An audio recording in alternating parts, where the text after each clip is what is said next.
මොකද ඕයි මේ උදේ පාන්දර නැගිටලා ඉඳන් අඬන්නේ?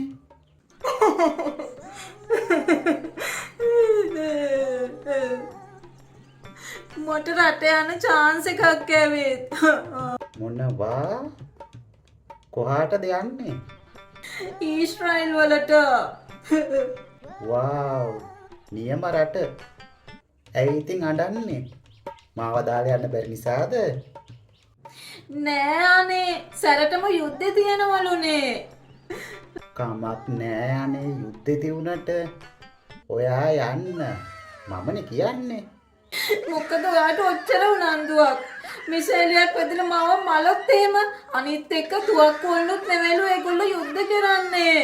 ඔයාට බය නැද්ද ටිකක්වත් මං ගැන? මම බය වෙන්නේ මොකටද අනේ? ඔයානේ රට යන්නේ. අනිත් එක මම රක්ෂණයක් දාලා තියෙනවා. මිසයිලයක් වැදලා මැරුණොත් මට ලොකු වන්දියක් ගන්න පුළුවන්.